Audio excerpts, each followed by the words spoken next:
ଆପଣ 8 ବର୍ଷରୁ ସେବା କରି ଆସିଛନ୍ତି। ସମାଜରେ ସମସ୍ତଙ୍କର ବଞ୍ଚିବାର ଆବଶ୍ୟକତା ଅଛି। କେଶ ଦାନ କରିଥିଲେ କ୍ୟାନ୍ସର ପେସେଣ୍ଟ।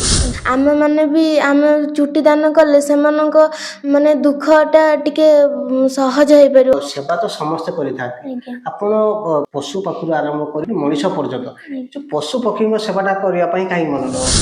ପଶୁପକ୍ଷୀ ସେମାନେ ଯେହେତୁ ନିରୀହ ପଶୁପକ୍ଷୀମାନେ ସେମାନେ ବହୁତ ଖରାରେ ବୁଲନ୍ତି, ସେମାନେ ହେଲେ କିନ୍ତୁ ସେମାନଙ୍କୁ କେହି ଖାଇବାକୁ ଦେଇପାରନ୍ତିନି, ସେମାନେ ବହୁତ ଖାଇବାକୁ ବହୁତ କଷ୍ଟ କରନ୍ତି। ଆଉ ଗୋଟେ ବଡ଼ କଥା ହେଲା ଆପଣଙ୍କ ଜନ୍ମଦିନରେ ଆପଣ ଘରେ କେକ୍ କାଟନ୍ତି। କେକ୍ କାଟେନା ସେଇ ପଇସାରେ ରଖିକି ଆଦିବାସୀ ଛୁଆ ହଉ ଏବଂ ଯେଉଁ ସବୁ ବୁଲା ଯେଉଁ ସବୁ ଲୋକମାନଙ୍କୁ ସେମାନଙ୍କୁ ସାହାଯ୍ୟ କରେ। ମୋର ଜଣେ ଭଉଣୀ ଥିଲେ, ଆଜ୍ଞା। ଚାଲିଗଲା ପରେ ବହୁତ ଭାଙ୍ଗିଥିଲେ। ସେ ଚାଲିଗଲା ପରେ ବହୁତ କଷ୍ଟ ହେଇଥିଲା। ନାନୀ ଥିନେ ବି ଏବେ ମଧ୍ୟ ମୋତେ ସାହାଯ୍ୟ କରିଥାନ୍ତି। ଆପଣଙ୍କର ଅନେକ ଇଚ୍ଛା ଅଛି ସମାଜସେବା କରିବା ପାଇଁ, କିନ୍ତୁ ଆପଣଙ୍କ ଘର ପରିସ୍ଥିତିକି ଟିକେ ଲକ୍ଷ୍ୟ କରିକି ଆପଣଙ୍କୁ ଅର୍ଥ ଟିକେ ବାଧକ ସାଜୁଛି। ସେତେବେଳେ ବହୁତ କଷ୍ଟ ଲାଗେ ଯେହେତୁ ବାପାଙ୍କ ପାଖରେ ସେତେବେଳେ ମାନେ ସେତିକି ସାହାଯ୍ୟ କରିବାକୁ ସମ୍ଭବ ନଥାଏ। ଟ୍ୟୁସନ ଚାଲି ଚାଲି ଯାଅ ଆଜ୍ଞା। ବାପାଙ୍କ ପରିସ୍ଥିତି ବୁଝି। ମୁଁ ତାଙ୍କ କଷ୍ଟ ଦେଖିକି ଟ୍ୟୁସନ ଯେତେ ଚାଲି ଚାଲି ପଳାଏ। ନମସ୍କାର, ଜୟ ଜଗନ୍ନାଥ, ଜୟ ମା ଭଦ୍ରକାଳୀ। ଟିପିଏଲ୍ ଲାଇଭ୍ ପୋଡ଼କାଷ୍ଟକୁ ସ୍ୱାଗତ। ମୁଁ ବିଜୟ। ଦର୍ଶକ ବନ୍ଧୁ, ଆଉ ଏକ ଅଧ୍ୟାୟରେ ଆମେ ପହଞ୍ଚି ସାରିଛୁ। ଆଜି ଆମ ସାଙ୍ଗରେ ଯିଏ ଅତିଥି ଅଛନ୍ତି, ସାନ ସିନା ଦାନତା ମହାନ। ଖେଳିବା ବୁଲିବା ସମୟରେ ଅନ୍ୟମାନଙ୍କ ଜୀବନ ପାଇଁ ଚିନ୍ତା, କେବଳ ଚିନ୍ତା କରିକି ଚୁପ୍ ହୋଇ ବସିନାହାନ୍ତି। ବିଭିନ୍ନ ସୁନ୍ଦର ଓ ପ୍ରଶଂସନୀୟ କାର୍ଯ୍ୟ କରି ଅନ୍ୟମାନଙ୍କ ପାଇଁ ପ୍ରେରଣା ଦେଇ ପାଲଟିଛନ୍ତି। ସେ କ୍ୟାନ୍ସର ରୋଗୀମାନଙ୍କ ପାଇଁ ନିଜର କେଶଦାନ ହେଉ କିମ୍ବା ପ୍ରଚଣ୍ଡ ଗ୍ରୀଷ୍ମ ଦାଉରୁ ରକ୍ଷା ପାଇବା ପାଇଁ ପଶୁପକ୍ଷୀମାନଙ୍କ ପାଇଁ ପାଣି ଓ ଖାଦ୍ୟର ବ୍ୟବସ୍ଥା ହେଉ, କିଛି ଦୁର୍ଘଟଣାକୁ ଏଡ଼ାଇବା ପାଇଁ ସଚେତନର ବାର୍ତ୍ତାର ବ୍ୟବସ୍ଥା ହେଉ, ଛୋଟିଆ ପିଲାଟି କିନ୍ତୁ ଏତେ ଯେ ସୁନ୍ଦର ଚିନ୍ତାଧାରା ଆପଣମାନେ ଦେଖିଲେ ଆଶ୍ଚର୍ଯ୍ୟ ହୋଇଯିବେ। ଦର୍ଶକ ବନ୍ଧୁ, ସେହିପରି ଆମେ ଏକ ଅତିଥି ଆଜି ଡାକିଛୁ। ଆମ ସାଙ୍ଗରେ ଅଛନ୍ତି କୁନି ଅତିଥି ମାମାଲି ପଣ୍ଡା। ମାମାଲି, ଆପଣଙ୍କୁ ଟିପିଏଲ୍ ଲାଇଭ୍ ପୋଡ଼କାଷ୍ଟକୁ ପ୍ରଥମେ ସ୍ୱାଗତ। ନମସ୍କାର। କେମିତି ଅଛ? ଭଲ ଅଛି। ମାମାଲି, ଆଜ୍ଞା। ବର୍ତ୍ତମାନ କେତେ ବର୍ଷ ଚାଲିଛି? ବର୍ତ୍ତମାନ 13। 13 ବର୍ଷ ଭିତରେ ଆପଣ 8 ବର୍ଷରୁ ସେବା କରି ଆସିଛନ୍ତି। ଆଜ୍ଞା। ଯଦି ଆମେ ଦେଖିବା, ପ୍ରଥମେ ଏଇ ଯେଉଁ ଠିକ୍ କରୋନା ସମୟରେ କେଶ ଦାନ କରିଥିଲେ କ୍ୟାନ୍ସର ପେସେଣ୍ଟକୁ। ତା ପରବର୍ତ୍ତୀ ସମୟରେ ପଶୁପକ୍ଷୀମାନଙ୍କୁ ଆପଣେଇଥିଲେ। ଆମେ ଦେଖିବା, ପ୍ରଥମେ ଯିବା ସେବା ପ୍ରତି କାହିଁକି ମନ ବଳିଥିଲେ ଏତେ କମ୍ ବୟସରୁ? ସେତେବେଳେ ଯେହେତୁ କୋରୋନା ସମୟ ଚାଲିଥିଲା, ଲୋକମାନେ ବହୁତ ଅସୁବିଧାରେ ଥିଲେ। ମୁଁ ଯେତେବେଳେ ବାପା ଯେତେବେଳେ ଫୋନ୍ ଦେଖୁଥିବେ, ମୁଁ ସେତେବେଳେ ସେ ଲୋକମାନଙ୍କ କଷ୍ଟ ଅନୁଭବ କଲି। ସେମାନେ ଏତେ କଷ୍ଟ କରିକି ଆମ ପାଇଁ ବାହାରେ ବୁଲୁଛନ୍ତି, ଆମେ ବି ତାଙ୍କ ପାଇଁ କିଛି କରିବା ଆବଶ୍ୟକତା ନା। ସମାଜରେ ସମସ୍ତଙ୍କର ବଞ୍ଚିବାର ଆବଶ୍ୟକତା ଅଛି। ସେଥିପାଇଁ ମୁଁ ନିଜକୁ ଆଉ ସମ୍ଭାଳି ପାରିଲିନି ସେମାନଙ୍କ କଷ୍ଟ ଦେଖିକି। ତେଣୁକରି ମୁଁ ସେମାନଙ୍କୁ ମାସ୍କ ଆଉ ସାନିଟାଇଜର୍ ବାଣ୍ଟିଥିଲି। ଆଉ ଅନେକ ଆଦିବାସୀରେ ମଧ୍ୟ ଛୋଟ ଛୁଆମାନେ ସେମାନଙ୍କୁ ଖାଇବାକୁ ପାଉନଥିଲେ କୋରୋନା ସମୟରେ, ସେମାନଙ୍କୁ ଖାଦ୍ୟ ବଣ୍ଟନ କରିଥିଲେ ଏବଂ ପୋଷାକ ମଧ୍ୟ ସେମାନଙ୍କୁ ଦେଇଥିଲେ। ମାମାଲି, ଗୋଟେ ଜିନିଷ ସବୁଠାରୁ ବଡ଼ କଥା ହେଲା ଆପଣଙ୍କ ପାଖରେ ଅଛି, ଯେଉଁ ବୟସରେ ତୁମେ ଖେଳିବା କଥା ସେଇ ବୟସରେ ସମାଜ ସେବାକୁ ଆପଣେଇ ନେଲେ। କେଉଁ ଜିନିଷ ଦେଖିକି ଆଗ୍ରହ ହେଇଥିଲା ଆପଣଙ୍କର ଯେ ହଁ ମୁଁ ସମାଜ ସେବା କରିବି? ମାନେ ଲୋକମାନଙ୍କର କଷ୍ଟ ଅନୁଭବ, ଛୋଟ ଛୁଆ ଆମର ବୟସ, ଆମେ ଛୋଟ ମାନେ ଖେଳିବା, ଛୋଟ ଛୁଆମାନେ ଆହୁରି ଅନେକ ଗରିବ ଛୁଆମାନେ ଅଛନ୍ତି, ସେମାନେ ଯାଇକି ଖାଇବାକୁ ପାଉନାହାନ୍ତି, ବହୁତ ଦୁଃଖ କଷ୍ଟରେ ରହୁଛନ୍ତି, ସେମାନେ ମଧ୍ୟ ଖେଳି ବୁଲି ପାରୁନାହାନ୍ତି। ସେମାନଙ୍କ କଷ୍ଟକୁ ଦେଖିକି ମୁଁ ନିଜ ଖେଳିବା ବୁଲିବା ବୟସରେ ମୁଁ ସେମାନଙ୍କୁ ମାନେ ସାହାଯ୍ୟ କରିଥିଲି। ସବୁ ଯେତେବେଳେ ସାହାଯ୍ୟ କରିଥିଲେ, ପ୍ରଥମ ଆପଣଙ୍କୁ ଯେଉଁ ସେବା କରିବା ପାଇଁ ପ୍ରଥମ କେଉଁ ଜିନିଷଟା, ଯାହାହେଲେ ଗୋଟିଏ ଜିନିଷ ଆପଣଙ୍କୁ ଯେଉଁଟା ଆକୃଷ୍ଟ କରିଥିବ କି ଆଘାତ ଦେଇଥିବ କି କଷ୍ଟ ଦେଇଥିବ, ହଁ ମୁଁ ଏଇ ଜିନିଷଟା କଲେ ମୋତେ ଭଲ ସେବା ପାଇବ କି ମୋ ଆତ୍ମସନ୍ତୋଷ ମିଳିବ, କେଉଁ ଜିନିଷଟା ପ୍ରଥମ ଦେଖିକି ଆପଣଙ୍କୁ ଯେଉଁ ସମାଜ ଏଇ ଯେଉଁ ସେବା ପ୍ରତି ଆଗ୍ରହ ସୃଷ୍ଟି ହେଇଥିଲା? ମାନେ ଆମେମାନେ ଭଲ ପୋଷାକ ପିନ୍ଧି ପାରୁଛୁ, ଭଲ ଖାଇପାରୁଛୁ, ସେମାନେ ଖାଇବାକୁ ପାଉନାହାନ୍ତି କି ଭଲ ପୋଷାକ ମଧ୍ୟ ପିନ୍ଧି ପାରୁନାହାନ୍ତି। ଏହି ଜିନିଷଟାକୁ ଦେଖିକି ମୁଁ ନିଜକୁ ସେମାନଙ୍କ ପ୍ରତି ସାହାଯ୍ୟ ବଳ ଯେଉଁ ବଢ଼େଇଥିଲି ହାତ। ଯେହେତୁ ତା ପରବର୍ତ୍ତୀ ସମୟ କ୍ୟାନ୍ସର ପେସେଣ୍ଟକୁ ଆପଣ ଚୁଟି ଦାନ କରିଥିଲେ, କାହିଁକି? ଆମର ଚୁଟି ଅଛି, ଆମର ସୌନ୍ଦର୍ଯ୍ୟ ଆମେ ନିଜେ ଅନୁଭୂତି କରିପାରୁଛନ୍ତି। କ୍ୟାନ୍ସର ପେସେଣ୍ଟ ମାନେ ସେମାନଙ୍କର ଚୁଟି କ୍ୟାନ୍ସର ଯେହେତୁ ହେଉଛି ସେମାନଙ୍କ ଚୁଟି ନଷ୍ଟ ହେଇଯାଉଛି, ସେମାନଙ୍କୁ ବି ଦେଖିକି କଷ୍ଟ ଲାଗୁଥିବ ନା, ସେଥିପାଇଁ ସେମାନଙ୍କର ଯେହେତୁ ଚୁଟି ନାହିଁ ଆମେମାନେ ବି ଆମେ ଚୁଟି ଦାନ କଲେ ସେମାନଙ୍କ ମାନେ ଦୁଃଖଟା ଟିକେ ସହଜ ହେଇପାରିବ, କାରଣ ସେମାନେ ବହୁତ ଦୁଃଖ କଷ୍ଟ ରହୁଛନ୍ତି ନା ତାଙ୍କ ଚୁଟି ନଥିବାରୁ। ଏହି ଭିଡ଼ିଓ କ୍ୟାନ୍ସର ପେସେଣ୍ଟ ମାନଙ୍କୁ ଦେଖିକି ମୁଁ ସେମାନଙ୍କୁ ଚୁଟି ଦାନ କରିଥିଲି। ଏତେ ସୁନ୍ଦର ଚିନ୍ତାଧାରା କୋଉଠୁ ପାଉଛନ୍ତି? ବାପା ମାଙ୍କ ମାନେ ସାହାଯ୍ୟରୁ ସେ ଚିନ୍ତାଧାରା ଆସିଲା। ଯେ ଛୋଟ ବୟସ ଏତେ ବଡ଼ ଚିନ୍ତାଧାରା କେମିତି କ'ଣ ଆସିଲା ମୁଣ୍ଡକୁ?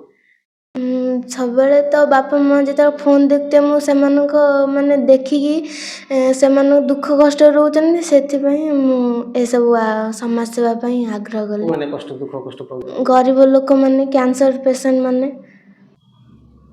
କାହିଁକି ଯେଉଁ ଚିନ୍ତାଧାରା କଲେ କି ଗରିବ ଜଣଙ୍କର ଚୁଟି ନାହିଁ, ମୁଁ ଚୁଟି ଦାନ କରିଥିଲି? ଆପଣଙ୍କୁ ଚୁଟି ଦାନ କେତେଟା କ୍ୟାନ୍ସର ପେସେଣ୍ଟ ଦେହରେ ଲାଗିଥିଲା? 2 ଜଣଙ୍କ ଦେହରେ। 2 ଜଣ। ସେଟା କେତେ ଖୁସି ଲାଗିଥିଲା? ବହୁତ ଖୁସି ଲାଗିଥିଲା। ଯେହେତୁ ଯେତେବେଳେ ଚୁଟି ଥିବା ଆପଣଙ୍କ ଦେହରେ ଯେତେବେଳେ ଚୁଟିଟା ଥିଲା ସେଇଟା ବେଶୀ ଖୁସି ଚୁଟି ଯାହା ହରିଲା ପରେ ବେଶୀ ଦୁଃଖ କରିଥିଲେ ନା 2 ଜଣଙ୍କ ଭିତରେ ଚୁଟି ଲାଗି ସାରିଲା ପରେ ସେଟା ଖୁସି ଅନୁଭବ କଲେ? ନା, 2 ଜଣଙ୍କ ଦେହରେ ଯେତେବେଳେ ଚୁଟି ଲାଗିଥିଲା ସେତେବେଳେ ଖୁସି ଅନୁଭବ ହୋଇଥିଲା। ସବୁଠୁ ବଡ଼ କଥା ହେଲା ଯେତେବେଳେ ଆମେ ସମସ୍ତେ ଆମେ ଭୋକ ହଉ କି ଦେହ ଶୋଷ ଲାଗୁ ମୁହଁ ଖୋଲି କହିପାରିଥାନ୍ତି, ସେଇ ସମୟରେ ଆପଣ ଚିନ୍ତା କରିଥିଲେ ଯେ ପଶୁ ପକ୍ଷୀ ଏବଂ ସେମାନଙ୍କ ଚିନ୍ତା କରିଥିଲେ? ଆଜ୍ଞା, ପଶୁ ପକ୍ଷୀ ଯେହେତୁ ସେମାନେ ନିରୀହ, ସେମାନେ କାହାକୁ କିଛି କହିପାରନ୍ତିନି।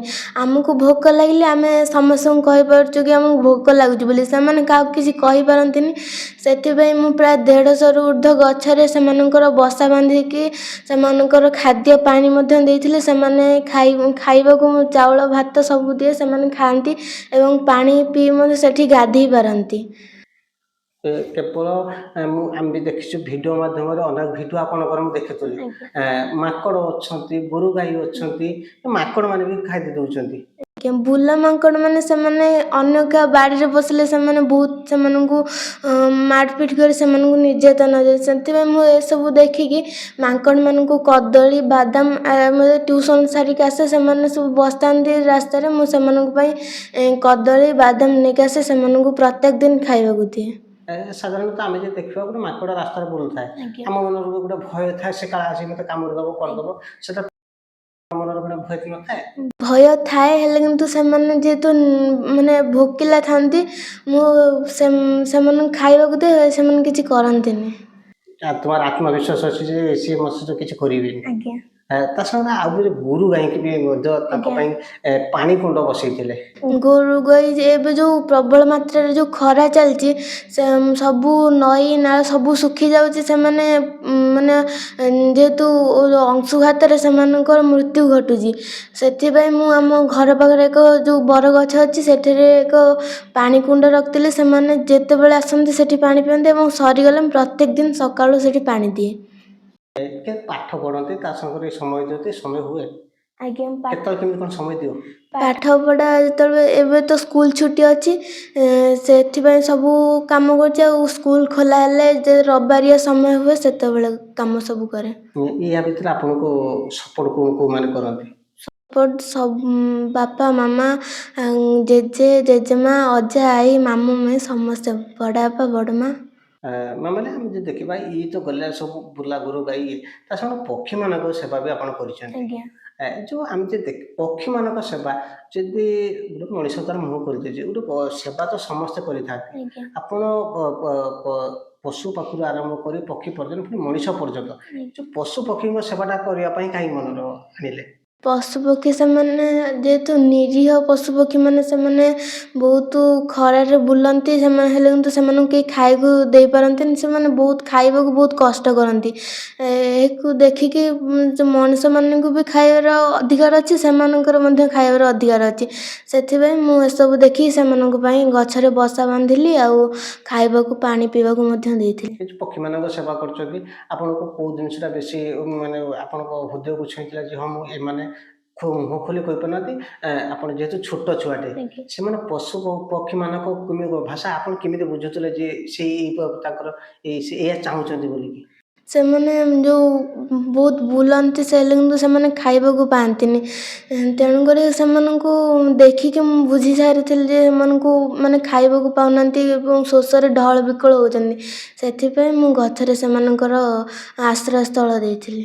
ଆପଣ କେମିତି ଜାଣିଲେ ଯେ ସେମାନେ ଖାଇତେ ପାଉନାହାନ୍ତି, ଡଳ ବିକଳ ହେଉଛନ୍ତି? କେଉଁ ଜିନିଷଟା ଆପଣଙ୍କୁ ଆଘାତ ଦେଇଥିଲା ଯାହାଦ୍ୱାରା କି ସେମାନେ ପକ୍ଷୀମାନଙ୍କ ଭାଷା ଆପଣ ବୁଝିପାରିଲେ? ମାନେ ସେମାନେ ଯେତେବେଳେ ପାଣି ନଥିବ ସେମାନେ ଉଡ଼ି ଆସନ୍ତି, ସେଠୁ ପାଣି ପାଆନ୍ତିନି। ବହୁତ ଜାଗା ବୁଲନ୍ତି ହେଲେ କିନ୍ତୁ ପାଣି ପାଆନ୍ତିନି। ସେଇ ସବୁ ଦେଖିକି ମୋତେ ବହୁତ କଷ୍ଟ ଲାଗେ। ସେଥିପାଇଁ ମୁଁ ସେମାନଙ୍କୁ ପାଣି ପିଇବାକୁ ଖାଇବାକୁ ଦିଏ। ମାମାଲି, ଏଇ ଯେଉଁ ଗଲା ପଶୁ ପକ୍ଷୀ, ଆପଣ ଛୋଟ ବୟସର ଏତେ ସବୁ ଚିନ୍ତାଧାରା କେମିତି ଆସେ ମୁଣ୍ଡକୁ? ସେମାନଙ୍କର ଦୁଃଖ କଷ୍ଟ, ସେମାନଙ୍କର ଜୀବନଶୈଳୀକୁ ଦେଖି। କେବଳ କ'ଣ ପଶୁ ପକ୍ଷୀ ମଣିଷ ଏମାନଙ୍କ ପାଇଁ? ମଣିଷର ମୁଁ ବି ଭିଡ଼ିଓ କିଛି ଦେଖୁଥିଲି, ଛୋଟ ଛୋଟ ପିଲାମାନଙ୍କ ପାଇଁ ବି ଆପଣ ଯାଇକି ପହଞ୍ଚିଥାନ୍ତି। ଆଜ୍ଞା। କେଉଁ ଉଦ୍ଦେଶ୍ୟରେ ପହଞ୍ଚିଥାନ୍ତି, କ'ଣ ପାଇଁ ପହଞ୍ଚିଥାନ୍ତି? ସେମାନେ ଯେହେତୁ ସେମାନେ ପାଠ ପଢ଼ିବା ପାଇଁ ମାନେ ସେତିକି ଅର୍ଥ ସେମାନଙ୍କ ପାଖରେ ନଥାଏ। ସେମାନଙ୍କୁ ଖାତା ପେନ୍ ବାଣ୍ଟିଥିଲେ, ଚକୋଲେଟ୍ ମଧ୍ୟ ଦିଏ। ପ୍ରତ୍ୟେକ ସପ୍ତାହରେ ଥରେ ଲେଖାଏଁ ସେମାନଙ୍କୁ ସବୁ ଖାଦ୍ୟ ବସ୍ତ୍ର ସବୁ ଦେଇ ଆସେ। ଆଉ ସେମାନେ ଯେହେତୁ ଆଦିବାସୀ ଲୋକମାନେ, ସେମାନେ ସେତିକି ଅର୍ଥ ନଥାଏ ତାଙ୍କ ପାଖରେ ଆମ ପୁଣି ହେବାକୁ। ସେଥିପାଇଁ ସେମାନେ ରାସ୍ତାଘାଟରେ ବୁଲି ଅପରିଷ୍କାର ହୁଅନ୍ତି। ସେଥିପାଇଁ ମୁଁ ସେମାନଙ୍କୁ ଖାଦ୍ୟ ଦିଏ, ପୋଷାକ ଦିଏ। ମାମା, ଯେତେବେଳେ କରୋନା ସମୟରେ ଆଜ୍ଞା। ଯେତେବେଳେ ବାପା ପୁଅ ପାଖକୁ ଯାଉନଥିଲା, ଭାଇ ଭାଇ ପାଖକୁ ଯାଉନଥିଲା, ମା ମଧ୍ୟ ପୁଅ ପାଖକୁ ଯାଉନଥିଲା, ସେଇ ସମୟରେ ଆପଣଙ୍କୁ କେତେ 8 ବର୍ଷ ହେଇଥିଲା। ଆଜ୍ଞା। ସେ 8 ବର୍ଷ ଭିତରେ କିଛି କି ନିଜ ଜୀବନକୁ ଭୟ କରିନଥିଲ, ତା ଭିତରେ ଲୋକଙ୍କ ପାଖରେ ସେ ପହଞ୍ଚୁଥିଲା ଆଉ ମାସ୍କ ପାଖରୁ ସାନିଟାଇଜ୍ ପର୍ଯ୍ୟନ୍ତ ସବୁ ବାଣ୍ଟୁଥିଲ। ଆଜ୍ଞା। କ'ଣ ସେ ଘଟଣା ଥିଲା ଟିକେ କହିଲେ? ଯେ ସେମାନେ କରୋନା ସମୟରେ କେହି କାହାକୁ ଛୁଇଁବାକୁ ମଧ୍ୟ ମାନେ ଭଲ ଲାଗୁନଥିଲା ସେମାନଙ୍କୁ। ଏହା ଦେଖିକି ମାନେ ଆମେ ସିନା ସେମାନଙ୍କୁ ଛୁଇଁ ପାରୁନାହାନ୍ତି, ହେଲେ କିନ୍ତୁ ଆମଠାରୁ ଆହୁରି ଗରିବ ଲୋକମାନେ ଅଛନ୍ତି, ସେମାନେ ତ ଏସବୁ ମାନି ପାରୁନାହାନ୍ତି। ସେମାନଙ୍କର ପାଖରେ ଏତିକି ବି ଅର୍ଥ ନାହିଁ ଯେହେତୁ ସେମାନେ ଏସବୁ କାମ କରି ଚଳିପାରିବେ। ସେଥିପାଇଁ ମୁଁ ନିଜକୁ ଆଉ ମାନେ ନ ଛୁଇଁ ସେମାନଙ୍କୁ ସେ କରୋନା ସମୟରେ ସମସ୍ତେ କାହାକୁ ଛୁଇଁ ପାରୁନଥିଲେ, କିନ୍ତୁ ମୁଁ ସେମାନଙ୍କୁ ଆଦିବାସୀରେ ଖାଇବା ଦିଏ, ସେମାନଙ୍କର ଦୁଃଖ କଷ୍ଟ ବୁଝେ ଏବଂ ହ୍ୟାଣ୍ଡିକ୍ୟାପ୍ଟ ଛୁଆମାନଙ୍କ ପାଇଁ ଯେଉଁ ଟ୍ୱିଟର୍ କରିଥିଲି ସେମାନଙ୍କର ଯେଉଁ ଭତ୍ତା ପଇସା ପାଇଁ, ଆହୁରି ଅନେକ ମାନେ ହ୍ୟାଣ୍ଡିକ୍ୟାପ୍ଟ ଛୁଆମାନଙ୍କର ସାହାଯ୍ୟ ମଧ୍ୟ କରିଥିଲି। କରୋନା ସମୟରେ ଭୟ ଲାଗୁନଥିଲା? ନାଇଁ। ଘରେ ବିରୋଧ କରୁନଥିଲେ? କେହି ବିରୋଧ କରୁନଥିଲେ? ସେତେବେଳେ ତୁମେ ଛୋଟ ହେଇଥିଲ, ବିରୋଧ କରୁନଥିଲେ କି ନା ବାପା ମା? ସେମାନେ ସହଯୋଗ କରିଥିଲେ କି ଆଗକୁ ଯାଅ, ବଢ଼। ସେମାନେ ମଧ୍ୟ ଆମ ପୁଣିଆ ଛୁଆ ନା, ସେମାନେ ବି ହସ ଖୁସିରେ ବୁଲିବା ଆବଶ୍ୟକ। ସେଥିପାଇଁ ସେମାନେ ମଧ୍ୟ ସହଯୋଗ କରିଥିଲେ। ଛୋଟ ସମୟରେ ଲୋକ ଭୟ କରୁଥିଲେ, ଛୋଟ ଛୁଆଙ୍କ ପାଇଁ ବି ବେଶୀ ଟିକେ ରହୁଥିଲା, ଗାଇଡଲାଇନ୍ ରହୁଥିଲା କି ଛୋଟ ପିଲାମାନଙ୍କୁ ବାହାରକୁ ଛାଡ଼ନ୍ତୁନି, କରନ୍ତୁନି। ତାହେଲେ 8 ବର୍ଷ ବୟସରେ ଆପଣଙ୍କୁ ଭୟ ଲାଗୁନଥିଲା କି ମୁଁ ଯିବି ମୋ ପୁଲିସ ଧରିବେ, କେତେବେଳେ ବାଡ଼ଉଥିଲେ ପୁଲିସ ମାନେ, ସେଟା ଭୟ ନଥିଲା? କାହିଁକି ଭୟ ନଥିଲା? ଭୟ ନଥିଲା କାହିଁକି ନା ସେମାନେ ବି ଆମ ପୁଣି ଗୋଟେ ଛୁଆ ନା, ସେମାନଙ୍କର ବି ଅଧିକାର ଅଛି ସବୁ ବୁଲିବାର, ମାନେ ଖେଳିବାର ସମସ୍ତଙ୍କର ଅଧିକାର ଅଛି। ସେଥିପାଇଁ ମୁଁ ସେଗୁଡ଼ା ଭୟ ନ କରିକି ସେମାନଙ୍କୁ ସାହାଯ୍ୟ କରିବାକୁ ହାତ ବଢ଼େଇଥିଲି। କୋଉମାନଙ୍କୁ? ଛୋଟ ଗରିବ ପିଲାମାନେ, ଆଉ କୋଉମାନଙ୍କୁ? ଆଉ ଆଦିବାସୀ ଛୁଆମାନେ। ମାମା, ଆଉ ଗୋଟେ କଥା ଯେଉଁ କହିଲେ ଟ୍ୱିଟ୍ କରିଥିଲେ ଯେଉଁ ଭତ୍ତା ଟଙ୍କା ପାଇଁ, ଟ୍ୱିଟର ରିପ୍ଲାଏ ଆସିଥିଲା? କାହାକୁ କରିଥିଲେ? ଯେଉଁ ସରକାରଙ୍କୁ। କ'ଣ ରିପ୍ଲାଏ ଆସିଥିଲା? ସେଇଟା ଆଉ ତାଙ୍କର ସଂଶୋଧନ ହେଇଗଲା, ଭତ୍ତା ପାଇଲେ? କେତେ ଖୁସି ଲାଗିଥିଲା? ବହୁତ ଖୁସି ଲାଗିଥିଲା। ଆପଣଙ୍କୁ ପ୍ରଶଂସା କରି ସମସ୍ତେ କରିଥିବେ। ଆଉ ମାମା, ଆଉ ଗୋଟେ କଥା ହେଲା, ଏଇ ଯେଉଁ ସେବା ପାଇଁ ଅନେକ ସ୍ଥାନରୁ ତୁମେ ସମ୍ବର୍ଦ୍ଧିତ ହେଇଛ, କେତେ ଖୁସି ଲାଗେ? ଖୁସି ଲାଗେ, ସେମାନେ ମୋତେ ଡାକିକି ସମ୍ବୋଧନ କରନ୍ତି, ବହୁତ ଖୁସି ଲାଗେ। ମଞ୍ଚରେ ନେଇକି ଆସିଥାନ୍ତି, ଅନ୍ୟ ଲୋକମାନେ ବି ଖୁସି ପାଇଥାନ୍ତି। ଆଉ ଗୋଟେ ବଡ଼ କଥା ହେଲା, ଆପଣଙ୍କ ଜନ୍ମଦିନରେ ଆପଣ ଘରେ କେକ୍ କାଟନ୍ତିନି। ଭାବୁଥିବେ ମୁଁ କେମିତି ଜାଣିଲି? ଆପଣ କେକ୍ କାଟନ୍ତିନି, ଆଉ ଆପଣ ସବୁବେଳେ କୁହନ୍ତି ଯେ ଏଇ ଟଙ୍କାଟା ମୁଁ ନେଇ ଗରିବ ଗଛର ଦେଇଦେବି। କ'ଣ କାହିଁକି ଏଇ ଯେଉଁ ମନେ କରୁଥିଲେ? ଆମେ ଯଦି ଦେଖିବା, ସମସ୍ତେ ଆଜିକାଲି ଦୁନିଆରେ ଯଦି କାହାର ଜନ୍ମଦିନଟା ପାଳନ ହୁଏ, ସମସ୍ତେ ଲକ୍ଷ ଲକ୍ଷ ଟଙ୍କା ସାରି ଦେଇଥାନ୍ତି ଏବଂ ହୋଟେଲ ପାଖରୁ ଆରମ୍ଭ କରି ସାଙ୍ଗସାଥି ପାର୍ଟି ପର୍ଯ୍ୟନ୍ତ, ଆଉ କେକ୍ର ବି ହଜାର ହଜାର ଟଙ୍କା ମୂଲ୍ୟ ଥାଏ। ସେ ସମୟରେ ମାମାଲି କାହିଁକି କାଟନ୍ତିନି? ଆମ ବାପା ମାଆଙ୍କ ପାଖରେ ସିନା ପଇସା ଅଛି ବୋଲି ଆମେ କାଟି ପାରୁଛନ୍ତି କେକ୍। ସେମାନେ ଗରିବ ଲୋକମାନେ ସେମାନେ ତ କାଟି ପାରନ୍ତି, ସେମାନଙ୍କର ବି ଗୋଟେ ମନ ଅଛି ନା ସେମାନଙ୍କ ପିଲାମାନଙ୍କ ପ୍ରତି ସେମାନେ ଏସବୁ କରିପାରିବେ, ସେମାନଙ୍କ ମନ କଷ୍ଟ ହୁଏ ନା। ସେଥିପାଇଁ ମାନେ ସମାଜରେ ସମସ୍ତଙ୍କର ବି ସବୁ କାର୍ଯ୍ୟ କରିବାର ଅଧିକାର ଅଛି। ସେଥିପାଇଁ ମୁଁ ସେମାନଙ୍କର ମାନେ ଦୁଃଖ କଷ୍ଟ ଦେଖିକି କେକ୍ କାଟେନା, ସେଇ ପଇସାରେ ରଖିକି ଆଦିବାସୀ ଛୁଆ ହଉ ଏବଂ ଯେଉଁ ସବୁ ଯେଉଁ ସବୁ ଲୋକମାନଙ୍କୁ ସେମାନଙ୍କୁ ସାହାଯ୍ୟ କରେ। ଆଜ୍ଞା, ସେମାନଙ୍କୁ ଜନ୍ମଦିନରେ ଭୋଗ ବାଣ୍ଟେ, ଭୋଗ କରିକି ପଇସା ମଧ୍ୟ ଦିଏ। ସେସବୁ କେକ୍ ନ କାଟି ମାନେ ବାଜ୍ୟ ଖର୍ଚ୍ଚ ନ କରି ସେମାନଙ୍କ ପ୍ରତି ମୁଁ ହାତ ବଢ଼ାଇଥାଏ। ଆପଣ କ'ଣ ଭାବନ୍ତି କେକ୍ କାଟିଦେଲେ ନଷ୍ଟ ହେଇଯିବ, ମୁହଁରେ ଲଗେଇଦେବେ, ସେ ପଇସାରେ ଅନ୍ୟମାନଙ୍କୁ ଯେଉଁ ସାହାଯ୍ୟ କରେ, ସାହାଯ୍ୟ କରେ, କେତେ ଆତ୍ମସନ୍ତୁଷ୍ଟ ମିଳିଥାଏ? ବହୁତ ଖୁସି ଲାଗେ। ବହୁତ ଖୁସି ଲାଗେ। ଏଇଟା ସହଯୋଗ କରିଥାନ୍ତି କିଏ କିଏ? ସମସ୍ତେ, ବାପା ମାମା, ଜେଜେ ଜେଜେମା, ଅଜା ଆଈ ସମସ୍ତେ। ନହେଲେ ଆପଣଙ୍କୁ ଏମିତି କୋଉ ଜିନିଷକୁ ନେଇକି ଆପଣ ଦୁଃଖ ପ୍ରକାଶ ତ କରିଥିଲେ ମୁଁ ତ କହିବି, ନିଜ ଘର ଭିତରେ ଆପଣଙ୍କର ଜଣେ ଭଉଣୀ ଥିଲେ, ଚାଲିଗଲା ପରେ ବହୁତ ଭାଙ୍ଗିଥିଲେ, ବହୁତ ମିଶୁଥିଲେ, କ'ଣ ଥିଲା କାହାଣୀ? ନାନୀଙ୍କର ମାନେ କିଡ଼ନୀ ଖରାପ ହେଇଥିଲା, ଆମେ କେହି ଜାଣିପାରିଲୁନି। ସେମାନେ ଯେତେବେଳେ ମେଡ଼ିକାଲ ଗଲେ କି ସେମାନଙ୍କ ଗୋଡ଼ ହାତ ଫୁଲିଥିଲା, ଡକ୍ଟର କହିଲେ କି କ'ଣ ହେଇଥିବ ସେମାନେ ଜାଣିପାରିଲେନି। ତାପରେ ଯେତେବେଳେ ଅଧିକ ଦେହ ଖରାପ ହେଲା, ସେ ଯେତେବେଳେ ମାନେ କଟକ ମେଡ଼ିକାଲ ଗଲେ, ସେତେବେଳେ ତାର 80% କିଡ଼ନୀ ଖରାପ ହେଇଯାଇଥିଲା। ତାପରେ ଏମିତି ଟିକେ ଭଲ ସୁସ୍ଥ ହେଇଯାଇଥିଲେ। ତାପରେ ହଠାତ୍ କିଣି ବଡ଼ବାପା କଲ୍ କଲେ ଯେ ନାନୀ ଆଉ ନାହିଁ। ତାପରେ ଏସବୁ ଦୁଃଖ କଷ୍ଟ ଭିତରେ ବି ମୁଁ ସେମାନଙ୍କୁ ସାହାଯ୍ୟ କରେ। ଆଉ ନାନୀର ଯେଉଁ ସବୁ ଥିଲା, ତାର ଯେଉଁ ଅକ୍ସିଜେନ୍ ସବୁ ଥିଲା, ସେଗୁଡ଼ା ମଧ୍ୟ ନେଇକି ହସ୍ପିଟାଲରେ ଦେଇଥିଲି ଯେଉଁ ଲୋକମାନଙ୍କୁ। ଯେଉଁ ଯେତେବେଳେ ନାନୀ ଚାଲି ଯାଇଥିଲେ, ଆପଣ କାଳେ ରାସ୍ତାରେ ଗଡ଼ି ଯାଇଥିଲେ କାନ୍ଦି କାନ୍ଦିକି, କ'ଣ କାହିଁକି? ମାନେ ସେ ବି ମୋତେ ବହୁତ ସାହାଯ୍ୟ କରେ, ଯେଉଁ ପଶୁପକ୍ଷୀମାନଙ୍କୁ ଖାଇବାକୁ ଦେବାରେ, ପାଣି ଦେବାରେ ସେ ମୋତେ ବହୁତ ସାହାଯ୍ୟ କରେ। ଆଉ ସେ ଚାଲିଗଲା ପରେ ବହୁତ କଷ୍ଟ ହେଇଥିଲା, ତଥାପି କିନ୍ତୁ ସାହାଯ୍ୟ କରିଥିଲେ। ମନେ ପଡ଼େ? କେତେ ମନେ ପଡ଼େ? ବହୁତ ମନେ ପଡ଼େ। ସେତେବେଳେ କ'ଣ ମନରେ ଆସେ? ନାନୀ ଥିନେ ବି ଏବେ ମଧ୍ୟ ମୋତେ ସାହାଯ୍ୟ କରିଥାନ୍ତି। ମୁଁ ବି କହୁଛି, ନାନୀ କଥା କହିକି ଆଖି ଛଳ ଛଳ ହେଇଗଲା, ମୁଁ ଦେଖୁଛି। ମାନେ ଆଉ ଗୋଟେ କଥା ମୁଁ ଆପଣଙ୍କୁ କନ୍ଦେଇ ଦେଲି, ତା ଛଡ଼ା ମୋ ଆଖିରେ ବି ଲୁହ ଆସିଗଲା। ଆଉ ସବୁଠୁ ବଡ଼ କଥା ହେଲା ଆପଣ ସଚେତନ ବାର୍ତ୍ତା ଦିଅନ୍ତି। ଯେତେବେଳେ ଲୋକମାନେ ଆମେ ଯଦି ଦେଖିବା ଦୁର୍ଘଟଣା ଘଟିଥିଲା ଦୁଇଟି ବୋଧେ ସେଇ ରାସ୍ତାରେ ଦୁଇଟି ଦୁର୍ଘଟଣା ଘଟିବା ପରେ ଆପଣ ଏକ ସଚେତନ ବାର୍ତ୍ତା ଲଗେଇଥିଲେ, କ'ଣ ପାଇଁ? ସେଠି ସବୁ ମାନେ ଯେତେ ସବୁ ଡ୍ରାଇଭର ଅଙ୍କଲ ମାନେ ଯାଆନ୍ତି, ଜାଣିପାରନ୍ତିନି ସେଠି ଏକ ବଙ୍କାଣି ଅଛି, ଜାଣିପାରନ୍ତିନି। ସେଥିପାଇଁ ମୁଁ ସରକାରଙ୍କୁ ମଧ୍ୟ ଭିଡ଼ିଓ ମାନେ ମାଧ୍ୟମରେ ଅନୁରୋଧ କରିଥିଲି କି ସେ ଗଛ କାଟିଦେବାକୁ।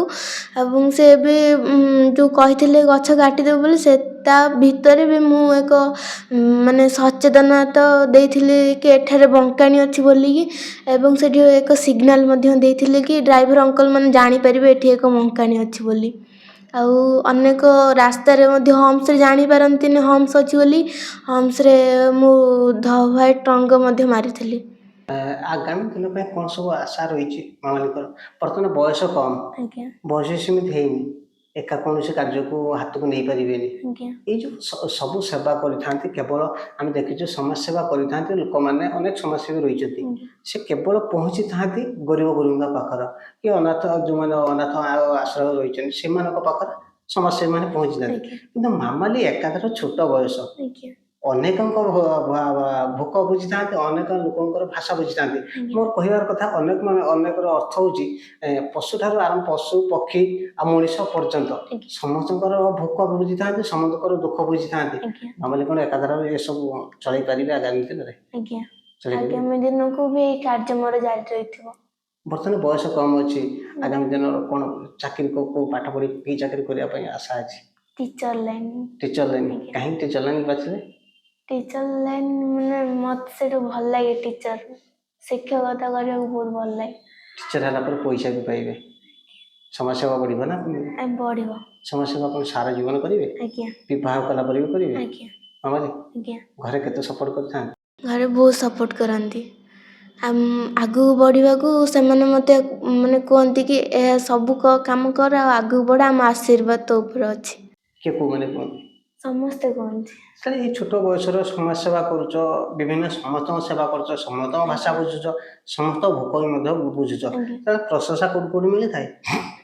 ସବୁ କୋଉ କୋଉ ଜାଗାରେ ମିଳିଥାଏ?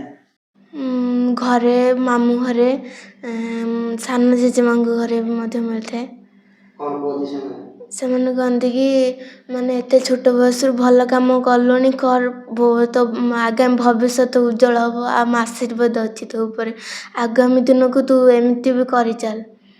ମାମାଲି, ମୁଁ ଆଉ ଗୋଟେ କଥା ଶୁଣିଥିଲି, ଆପଣଙ୍କର ଅନେକ ଇଚ୍ଛା ଅଛି ସମାଜ ସେବା କରିବା ପାଇଁ, କିନ୍ତୁ ଆପଣଙ୍କ ଘର ପରିସ୍ଥିତିକି ଟିକେ ଲକ୍ଷ୍ୟ କରିକି ଆପଣଙ୍କୁ ଅର୍ଥ ଟିକେ ବାଧକ ସାଜେ, ଆଜ୍ଞା। ସେଇଟା କ'ଣ ପାଇଁ? ଯେହେତୁ ଆମ ଘରେ ଟିକେ ପ୍ରୋବ୍ଲେମ୍ ଅଛି, ଦେହ ଭଲ ନାହିଁ ବଡ଼ବାପାଙ୍କର, ସେଥିପାଇଁ ମୁଁ ଯେଉଁ ଯେତିକି ବି ମାନେ ଅଛି ମୋ ହାତରେ କରିବାର ସମ୍ବଳ ଅଛି ସେତିକି ମୋର କରିଚାଲିଛି। ବାପାଙ୍କ କତିରୁ ବୁଝୁଥିଲି, ବାପା କହିଲେ ମାମାଲିର ଅନେକ ସ୍ୱପ୍ନ ଅଛି, ଅନେକ ଜିନିଷ ପାଇଁ ବି ସିଏ ସବୁବେଳେ ଆଗଭର ହେଇଥାଏ, କିନ୍ତୁ ମୋ ପାଖରେ ସେତିକି ସମ୍ବଳ ନାହିଁ, ଯେ ଅର୍ଥ ମୋ ପାଖରେ ସେତିକି ନାହିଁ ଯେ ମାମାଲି ଯେଉଁ ଚାହୁଁଥିବା ଜିନିଷକୁ ସେ ଚାହେଁ ମୁଁ ବହୁତ ସେବା କରିବି, ଅନେକ ଦୂର ଦୂରାନ୍ତକୁ ଯାଇକି ସେବା କରିବି କିଛି, ଆଉ ଏଇଥିପାଇଁ ମୋ ପାଖରେ ଅର୍ଥ ସମ୍ବଳ ନାହିଁ, ଆଉ ମାମାଲି ସବୁବେଳେ ମୋ ଦୁଃଖରୁ ଦୁଃଖୀ ହେଇଯାଏ। କ'ଣ ଘଟଣା କ'ଣ? ବାପାଙ୍କ ପାଖରେ ଯାହା ବି ଯେତିକି ଅଛି ସେତିକିରେ ମୁଁ ଖୁସି, କାରଣ ବାପା ଆମର କେତେ କଷ୍ଟ ସହୁଛନ୍ତି, ସେମାନେ ଆମକୁ ଛୋଟବେଳଠୁ ବହୁତ କଷ୍ଟ ଦୁଃଖରେ ବଢ଼େଇଛନ୍ତି, ସେମାନଙ୍କ ଦୁଃଖରେ ଆମେ ଯଦି ଦୁଃଖୀ ନ ହେବା ସେମାନଙ୍କର ମନ ବି କଷ୍ଟ ହେବ ନା, ତେଣୁ ବାପାଙ୍କ ପାଖରେ ଯେତିକି ପଇସା ଅଛି, ଯାହା ବି ଅଛି, ମୁଁ ସେତିକିରେ ହିଁ କାମ କରୁଛି। ଆଗାମୀ ଯଦି ଯେତେବେଳେ ଆପଣ ଚାକିରି ବାକିରି କରିବେ, ସେତେବେଳେ ପଇସା ପତ୍ରରେ ସେବା କରିବେ? ଆଜ୍ଞା। କେତେ ସେବା କରିବେ? ବହୁତ ମାନେ ମୋ ସବୁ ସ୍ୱପ୍ନକୁ ପୂରଣ କରିମି, ଯେତିକି ବି ସବୁ ଗରିବ ଲୋକମାନଙ୍କ ଅଛନ୍ତି ସେମାନଙ୍କୁ ବହୁତ ସାହାଯ୍ୟ କରିମି। ରାସ୍ତାରେ ଗଲାବେଳେ ଆଜ୍ଞା। ଯଦି ଜଣେ ଲୋକକୁ ଗୋଟେ ଦୁଃଖୀ ରଖିକି ଆପଣ ଦେଖିଦିଅନ୍ତି, ଆଜ୍ଞା। ଖାଇବା ପାଇଁ ମାଗୁଥାଏ କି ଗୋଟେ ବ୍ୟସ୍ତ ଭିତରେ ବସିଥାଏ, ଆପଣ ସେତେବେଳେ କ'ଣ କରିଥାନ୍ତି? ସେତେବେଳେ ମୁଁ ସେମାନଙ୍କୁ ଯେଉଁ ଦୋକାନରୁ ଖାଇବା ଆଣିକି ଯେଉଁ ରୁଟି ହଉ, ପାଉଁ ରୁଟି ହଉ, ଯାହା ବି ହେଲେ ସେମାନଙ୍କୁ ଦିଏ ଖାଇବାକୁ, ପଇସା ମଧ୍ୟ ଦିଏ, ଆଉ ସେମାନେ ବି ବହୁତ ଆଶୀର୍ବାଦ କରନ୍ତି। ମାମାଲି, ଆପଣଙ୍କ ସାଙ୍ଗରେ ଏମିତି କେବେ ଘଟଣା ଘଟିଛି, ଯେହେତୁ ଆପଣ କୁଆଡ଼େ ଯାଇଛନ୍ତି, ଆପଣଙ୍କ ପାଖରେ ପଇସା ନାହିଁ, ସେଇ ଘଟଣାଟି ଆପଣ ଦେଖିଛନ୍ତି କି ଜଣେ, ଆପଣ ତ ସମସ୍ତଙ୍କ ଭାଷା ବୁଝୁଛନ୍ତି, ଭୋକ ବୁଝୁଛନ୍ତି, ଚଢ଼େଇ ହଉ, ପଶୁପକ୍ଷୀ ହଉ, କି ତା ସାଙ୍ଗରେ ମଣିଷଟିଏ ହଉ, ଖାଇବା ପାଇଁ ଚାହିଁଛନ୍ତି, ଆପଣ ଦେଇପାରୁନାହାନ୍ତି? ଆଜ୍ଞା। ସେତେବେଳେ ବହୁତ କଷ୍ଟ ଲାଗେ, ଯେହେତୁ ବାପାଙ୍କ ପାଖରେ ସେତେବେଳେ ମାନେ ସେତିକି ସାହାଯ୍ୟ କରିବାକୁ ସମ୍ଭବ ନଥାଏ, ତେଣୁ କରିକି ମୋତେ ବହୁତ କଷ୍ଟ ଲାଗେ, ମୁଁ ଆଗାମୀ ଦିନକୁ ପୁଣି ଅପେକ୍ଷା କରିଥାଏ କେଉଁଦିନ। ଆଜ୍ଞା। ଆମେ ଯାଇଥିଲୁ ଥରେ ପୁରୀ, ସେଠି ଆମର ମାନେ ଥରେ ପଇସା ଚୋରି ହେଇଥିଲା, ଆଉ ଯେହେତୁ ସେଠି ଗରିବ ଲୋକମାନେ ଆସି ମାଗୁଥିଲେ, ଆମ ପାଖରେ ସେତେବେଳେ ସମ୍ବଳ ନଥିଲା, ସେଥିପାଇଁ ବହୁତ କଷ୍ଟ ଲାଗିଥିଲା, ସେମାନଙ୍କୁ ଦେଇପାରିନଥିଲି, ଆଉ ଯାହା ବି ଆମ ପାଖରେ ଯେଉଁ ଟଙ୍କାଟେ ଥିଲା ବି ସେତିକି ଦେଇକି ମୁଁ ସେମାନଙ୍କୁ ପ୍ରଣାମ କରିଥିଲି କି ଆମ ପାଖରେ ପଇସା ନାହିଁ, ଆଉ ପରେ ଆସିଲେ ଆପଣଙ୍କୁ ସାହାଯ୍ୟ କରିବି। ଆପଣ କହିଥିଲେ ତାକୁ? ସେ କ'ଣ କହିଥିଲେ? ସେମାନେ କହିଲେ ହଉ ମା, ଠିକ୍ ଅଛି, ଯାହା ବି ଅଛି ତାହେଲେ ଆମେ ଖୁସି ଅଛୁ, ତମର ମଙ୍ଗଳ ହୁଏ କହିଥିଲେ। ହଁ, ଆଉ ମାମାଲି, ଆମର ସମସ୍ତଙ୍କ ପାଇଁ ଗୋଟେ ମେସେଜକୁ ଦେବା, ଯଦି ଦେଖିବା ଆମେ ଗୋଟେ ଆମ ବାଡ଼ିର ମାଙ୍କଡ଼ଟିଏ ପଶିଗଲେ, ବର୍ତ୍ତମାନ ସମସ୍ତେ ଇଲେକ୍ଟ୍ରିକ୍ ସବୁ ଲଗାଇ ଦେଉଛନ୍ତି, ତା ଭିତରେ ମାଙ୍କଡ଼ଟି ଦୁର୍ଘଟଣାରେ ଘଟିକି ମରିଯାଉଛି, ସେମାନଙ୍କୁ କ'ଣ କହିବେ? ସେମାନଙ୍କୁ ମୁଁ ଏତିକି ଅନୁରୋଧ କରୁଛି ଯେ ମାଙ୍କଡ଼ମାନେ ବି ସେମାନେ ବି ମଧ୍ୟ ନିରୀହ ନା, ଆମକୁ ଯଦି ସେମିତିକି କଷ୍ଟ ଦେବ, ଆମକୁ ତ ଆମେ ମରିଗଲେ ଆମକୁ ଘର ଲୋକ ବହୁତ କଷ୍ଟ ହେବେ, ସେ ମାଙ୍କଡ଼ ସେ ଗୋଟେ ନିରୀହ ପଶୁ, ସେମାନେ କିଛି ଜାଣିନଥାନ୍ତି, ସେମାନଙ୍କୁ ଏମିତି କରିବା ଭଲ କଥା ନୁହେଁ, ସେମାନଙ୍କୁ ଆସିଲେ ସେମାନଙ୍କୁ ଗୋଡ଼ାଇ ଦେବା, ନହେଲେ କିଛି ଖାଇବାକୁ ଦେବା ନିଜରୁ, ତାହେଲେ ତାକୁ ଗୋଡ଼ାଇ ଦେବା, ତାପରେ ସେମିତି କଲେ ସେମାନଙ୍କର ମାନେ ଜୀବନ ହାନି ଘଟୁଛି, ସେମାନଙ୍କୁ ମଧ୍ୟ ଦୁଃଖ ଲାଗୁଥିବ ନା, ସେମାନେ କାହାକୁ କହିପାରନ୍ତିନି, ସେମାନଙ୍କୁ ବି ଦୁଃଖ ଲାଗେ ନା। ଆମେ ଦେଖିଛନ୍ତି ସମସ୍ତେ ନିର୍ଦ୍ଦୋଷ ଚଢ଼େଇମାନେ ଯେଉଁ ରହିଛନ୍ତି, ବିଭିନ୍ନ ପକ୍ଷୀମାନେ, ସେମାନଙ୍କୁ ଶିକାର କରାଯାଉଛି ଖାଇବା ପାଇଁ, ସେମାନଙ୍କୁ କ'ଣ କହିବେ ଆପଣ?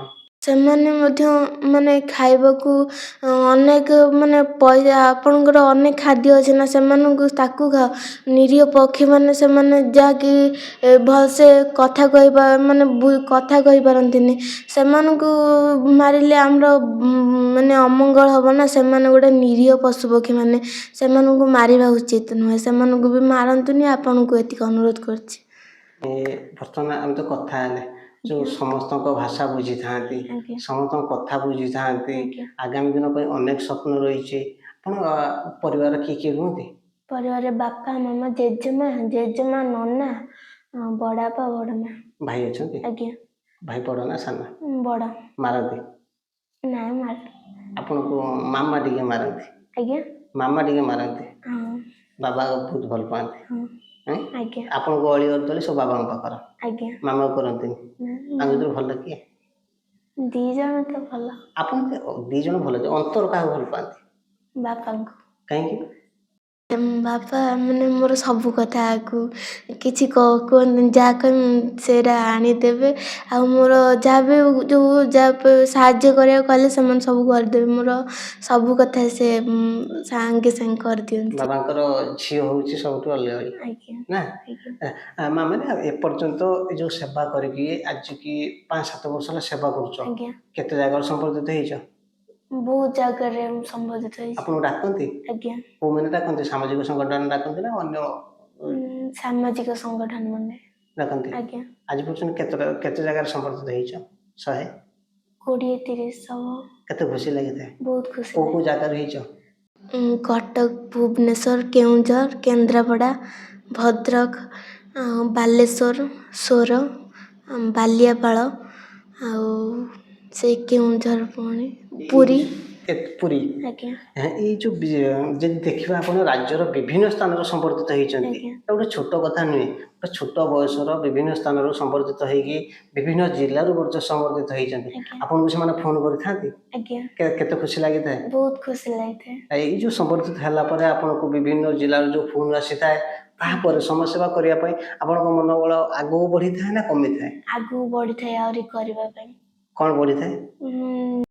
ଯେହେତୁ ମୁଁ ଏତେ କାମ କରିକି ସମ୍ମାନିତ ପାଉଛି, ଆହୁରି ଅନେକ କାମ କଲେ ବି ସେମାନେ ଲୋକମାନେ ଆହୁରି ଅଧିକ ଭଲ ପାଇବା ଦେବେ। ଯାହାଫଳରେ ମୁଁ ଆହୁରି ଆଗକୁ ବଢ଼ିପାରିବି। ଏହାକୁ ଦେଖିକି ମୁଁ ଆହୁରି ଅନେକ ସମାଜସେବା ବହୁତ କରିଛି। ଆଗାମୀ ଦିନ ପାଇଁ ସବୁ ଜାରି ରହିବ? ଆଜ୍ଞା ମାମାଲି ସମାଜସେବା, ପାଠପଢ଼ା, ଟ୍ୟୁସନ୍ ଆଜ୍ଞା ଟ୍ୟୁସନ୍ ଚାଲି ଚାଲି ଯାଅ ଆଜ୍ଞା ବାପାଙ୍କ ପରିସ୍ଥିତି ବୁଝିକି। ଆଜ୍ଞା ଏବେ ସାଇକେଲଟେ ବୋଧେ ଆସିଛି, ଆଜ୍ଞା କ'ଣ ଘଟଣା କାହିଁକି କହିଲେ ଟିକେ? ବାପାଙ୍କର ଯେତେବେଳେ ମାନେ ବେଶୀ ସମ୍ବଳ ନଥିଲା ଯେହେତୁ ଆଜ୍ଞା ସେତେବେଳେ ମୁଁ ତାଙ୍କ କଷ୍ଟ ଦେଖିକି ଟ୍ୟୁସନ୍ ଯେହେତୁ ପାଖରେ ହୁଏ ଚାଲି ଚାଲି ପଳାଏ, ପୁଣି ପଳାଇ ଆସେ। ଆଉ ତାପରେ ଆସିକି ମଧ୍ୟ ଯେଉଁ ପକ୍ଷୀମାନଙ୍କ ପାଇଁ ସେବା କରେ, ଗରିବ ଲୋକମାନଙ୍କୁ ମଧ୍ୟ ସେବା ଦିଏ। ଏବେ ଯେହେତୁ ମାନେ ବାପାଙ୍କର ଟିକେ ଆର୍ଥିକ ସମ୍ବଳ ଇଏ ହେଲାଣି, ସେଥିପାଇଁ ଏବେ ବାପା ସାଇକେଲ ଦେଲେ ଯେହେତୁ ଦୂରକୁ ଏବେ ଯାଉଛି ପାଠ ପଢ଼ିବାକୁ, ସେଥିପାଇଁ। ଆଉ ବାପାଙ୍କର ଦୁଃଖ ମାନେ ଯେତେବେଳେ କଷ୍ଟ ଥାଏ ମୁଁ ତାଙ୍କୁ କିଛି କହେନା, ଯାହା ବି ମୋ ଦରକାର ଥିବ ସେମାନେ ବାପା ବୁଝିଯାଆନ୍ତି ଆପେ। ଆମେ ଆଉ ଗୋଟେ ସିକ୍ରେଟ୍ ଜିନିଷ ମୁଁ ଆପଣଙ୍କର ଜାଣିଛି। ଏବେ ଆପଣଙ୍କ ବାଡ଼ି ଭିତରେ ଚଢ଼େଇମାନଙ୍କ ପାଇଁ ସ୍ୱତନ୍ତ୍ର ଘର ସବୁ ତିଆରି ହେଉଛି। ଆଜ୍ଞା କ'ଣ ତିଆରି ହେଉଛି ଟିକେ କହିଲେ? ସେମାନଙ୍କ ପାଇଁ ସ୍ୱତନ୍ତ୍ର ଏକ ଘର ମାନେ ଟିଣରେ କାଠରେ ସବୁ ମାନେ ବଢ଼େଇମାନଙ୍କୁ ମୁଁ ଦେଇଥାଏ, ସେମାନେ ସବୁ କରିକି ମୋତେ ବସା ଦିଅନ୍ତି। ଆଉ ମୁଁ ମଧ୍ୟ ନିଜେ ବସା ଅନେକ ତିଆରି କରେ। ଆଉ ଯେ ଆମ ବାଡ଼ିରେ ମେଞ୍ଚେ ଗଛ ଅଛି ଯେହେତୁ ମୁଁ ସେଠି ବି ମଧ୍ୟ ବସା ବାନ୍ଧେ ସେମାନଙ୍କର। ସେମାନେ ଆସି ମଧ୍ୟ ରହନ୍ତି, ଯେତେବେଳେ ବର୍ଷା ଘଡ଼ଘଡ଼ି ମାରିବ ସେମାନେ ସେଇଠି ଆଶ୍ରୟ ଯେଉଁ ଟିଣ ଘରେ ସେମାନେ ସେଠି ରହିଯାଆନ୍ତି। ଟିଣ ମାନେ ଏଇ ଯେଉଁ ତେଲ ଟିଣରେ କାଟିକି ଘର କରୁଛନ୍ତି? ଆଜ୍ଞା ତେଲ ଟିଣରେ ଯେହେତୁ ଗରମ ହେବ, ସେଟା କାଠରେ ଗଲେ ସବୁଠୁ ଭଲ ହେବ। ଆଜ୍ଞା କାଠରେ କରିବ। ମାନେ ଯେଉଁ ରାସ୍ତା ପାର୍ଶ୍ୱରେ ଯେଉଁ ଗଛ ଥିଲା, ସେ ଗଛ ସାଇଡ଼୍ରେ ବି ଆପଣ ଚଢ଼େଇମାନଙ୍କ ପାଇଁ ଆଜ୍ଞା ସବୁ ବସା ତିଆରି କରୁଥିଲେ। ଆଜ୍ଞା ପୁଣି ସିଡ଼ି ପକେଇକି, ଯାହା ଭିଡ଼ିଓ ମାଧ୍ୟମରେ ମୁଁ ଦେଖୁଥିଲି, ଆଜ୍ଞା ସିଡ଼ି ପକେଇକି ନିଜେ ଚଢ଼ି ଯାଉଥିଲ, ଭୟ ଲାଗେନି? ନାଇଁ ଭଲ ଲାଗେନି। ଯେ ବାପା କହିବେ ମାନେ ଆଗକୁ ଯା ବଢ଼, ସେ ମୋତେ ମାନେ ସାହସ ଦିଅନ୍ତି କି ଚଢ଼ିବାକୁ, ସେ ମୋତେ ଡର ଲାଗେନା। କୋଉମାନେ ସାହାଯ୍ୟ ଦିଅନ୍ତି? ଘରର ପରିବାର? ଆଜ୍ଞା ହଁ। ଆଉ ଆଗାମୀ ଦିନ ପାଇଁ କ'ଣ କ'ଣ ସବୁ ରହିଛି, ସ୍ୱପ୍ନ ରହିଛି?